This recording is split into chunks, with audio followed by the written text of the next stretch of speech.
The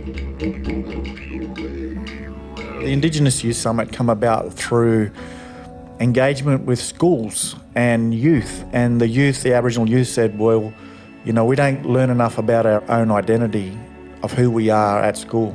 And, you know, our families at home, many from stolen generation, they don't have that knowledge in their family histories anymore.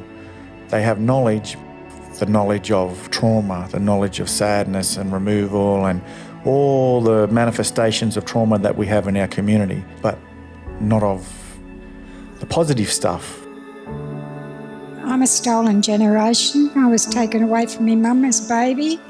So it was late in life when I found out that I was Aboriginal. My parents that I brought up with weren't my parents. They were both fair, blue-eyed and blonde hair. And as a child, being out in the sun all the time, I used to go brown. And people used to say to me, are you sure that they are your parents? Because you don't look anything like them. You're not even the same colour. I was never accepted by my auntie and her family. I was never accepted by my grandmother. She always made me sit outside while the other cousins were allowed to go in.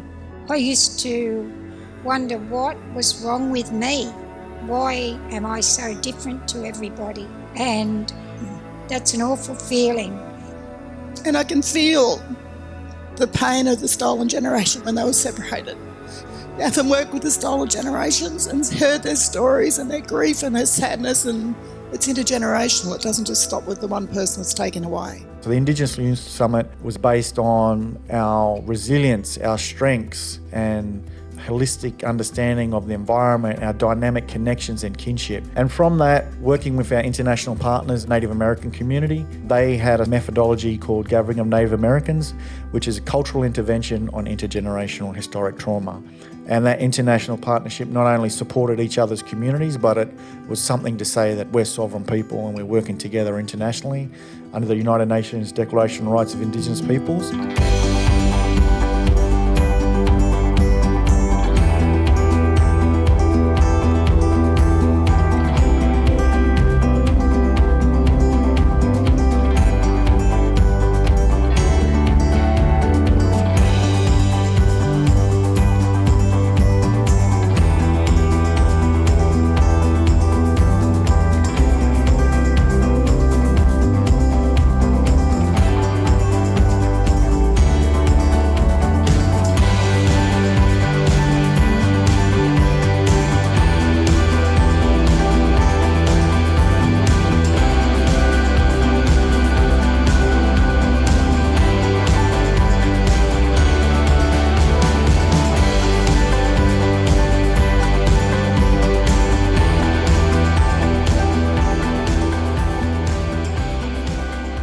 Although our ancestors weren't technologically, materialistically advanced as 21st century was, socially and culturally, we are in many ways far more advanced than any modern civilization on the planet, because everybody had a place.